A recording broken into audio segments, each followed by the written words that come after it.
fantasista dei bianco-blu. Poi Pane con Ledesma di prima, Pisciotta, qui bella giocata, bella trama che libera Pierce, al tiro Pierce, sparacchia sopra la traversa, ma che bella azione qui del Camarat.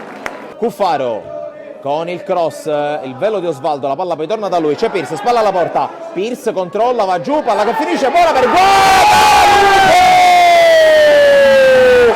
Kevin Guadalupe, vantaggio Camarat, ma qui grande lavoro di Nacho Pierce che fa da Vaccaro. Allora palla lunga a cercare di scatenare i cavalli di Ba, poi Noto, è tutto regolare, Noto strozza la conclusione, ma qui le proteste per un fallo antecedente. Rimessa per Tarantino, pallone in aria, colpo di testa a mettere fuori, attenzione al controllo e al tiro deviato da parte del numero 7 Colantoni, blocca Dolenti.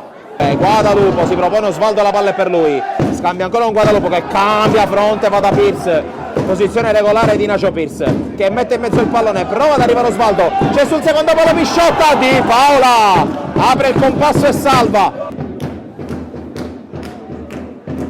Pisciotta, qui lo scambio con Guadalupo che riesce, Guadalupo ha un pensiero di calciare verso la porta, Di Paola, calcio d'angolo.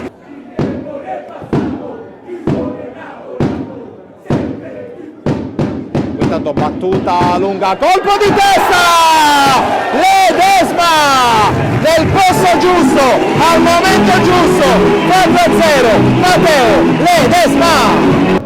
L'argentino con la giocata, la palla messa in mezzo, Pisciotta tenta la sforbiciata, la palla rimane lì, Guadalupo la sistema, Pane! Michele Pane, cala il tris, il Camarat poco prima della fine del primo tempo, ancora in gol il playmaker piemontese.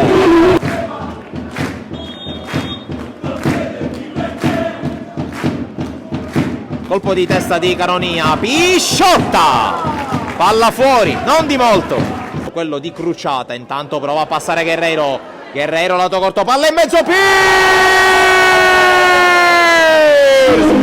mancava solo lui, ecco Nacho Pierce, 4-0 Camarat. Tutto chiuso, Ledesma prova nuovamente a bucare le linee del Castellammare, gran giocata intanto di Pisciotta a sinistro, palla fuori, gli sta mancando solo il gol. Arbitro per questa punizione per il Camarat, Di Marco, bella palla che non viene però controllata da nessun compagno, ma l'arbitro emette i tre fischi, è finita la partita, il Camarat batte il Castellammare con un netto 4-0, continua la corsa, continua il sogno dei montanari che adesso vedono sempre più concreta la zona playoff.